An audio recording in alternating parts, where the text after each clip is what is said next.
Day my life na wala klase. So, for today's event is makadto ako sa personal collection para mag-duty at the same time makadto sa isa.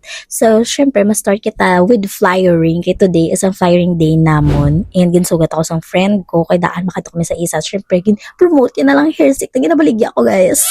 So, pag-abot naman sa ISAT is late kami. Kaya pag-abot naman. Tapos nagali ang event ni Jenny. That's crazy. Tapos ito, sa real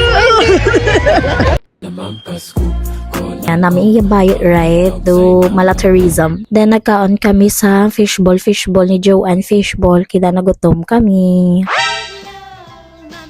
What the hell? Kunwari ko no, malayas-layas, dala malieta, kay makadto na siya sa Mars. Bye!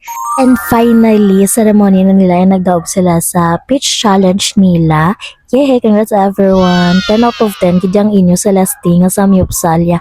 As in, namit kid siya ya. Like, mabusog ka na sa 99 pesos.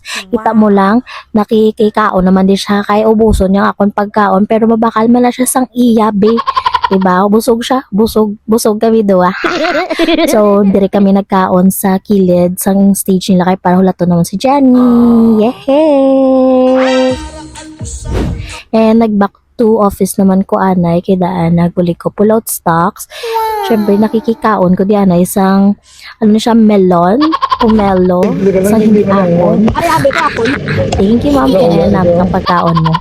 Normal day in PC, so manghakot si Papa, ako naman niya ang ma-pull out sa mga stocks ng tao, tapos pasulod sa mga carton, pa-encode and everything, tapos ipalaog na siya, either ipa-delivery or ipa-pick up. So nagbalik kami dayon after sa San Pedro, which is arat ako mga friends, and arat ginman to sila kay daan nagchika-chika kami, chika-chika and ginasabad naman kasi may kidaan may ara siya finals tomorrow, so kailangan niya magtuon.